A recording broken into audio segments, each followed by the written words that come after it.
Hello, everyone.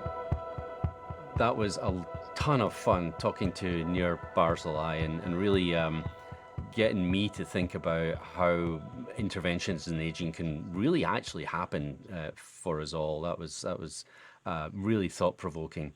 As you know, in between episodes, I get a chance to check in with Stella, our amazing editor. Stella has a PhD in pharmacogenomics from UCSF, and the last time we checked in with her, she was still in Africa and heading for the coast. How are you, Stella? Hi, Gordon. I'm doing well. I'm still on the coast.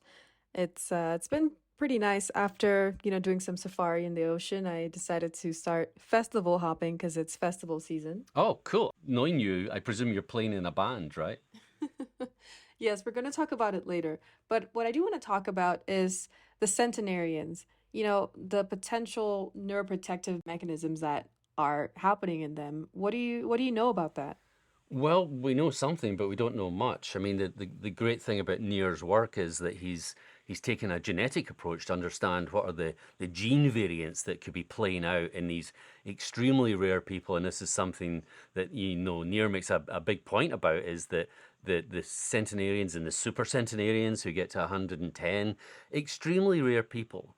And there's something special going on there. And of course, the great wish is that we could understand it to the point where we can drag those mechanisms, age deferring mechanisms, into the rest of us in some way through some intervention. And, neuroprotection is such an important issue for all the reasons we know about Alzheimer's and Parkinson's and other age-related neurodegenerative disease. And the centenarians are doing something special. It would be super to understand that. And what Nir and his colleagues have done is to just open that door a little bit through genetics into seeing what's going on. And I think while we're on the topic of aging deferring mechanisms, I want to also talk about gerotherapeutics and geroprotectors. You talk about that a bit with Nir and how, you're doing something, I think you're exercising, you said, which is a geroprotector. Can you talk about other potential mechanisms? Sure. I mean, I think that this is where much of the field is right now. Almost every lab working on aging is thinking about how they can apply the biology to some sort of intervention, whether it's exercise, which we know is the best geroprotector there is out there right now for humans and animals, but also, of course, more drug-like molecules.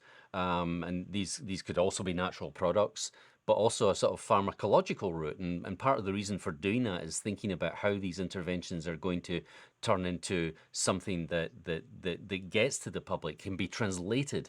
And one of the ways you translate something is to form companies and bring in investment. And so there's a lot of interest in finding small molecules that suppress aging pathologies or extend lifespan in simple animals or human cells, and in doing so, get to the point where we don't just have one or two molecules that we're interested in, which is kind of the situation right now, but that we've got hundreds and hundreds of molecules that potentially could be translated. Yeah, from what you're describing, Gordon, it sounds like there's a lot of potential out there for developing these gerotherapeutics, and I'm looking forward to seeing what we come up with.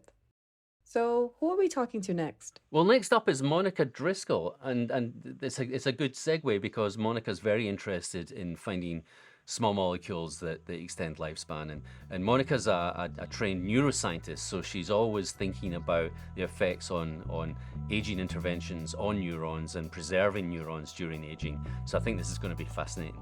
Cool. Have a great conversation. Will do. Looking forward to it. Talk to you soon. Speak to you soon, Stella.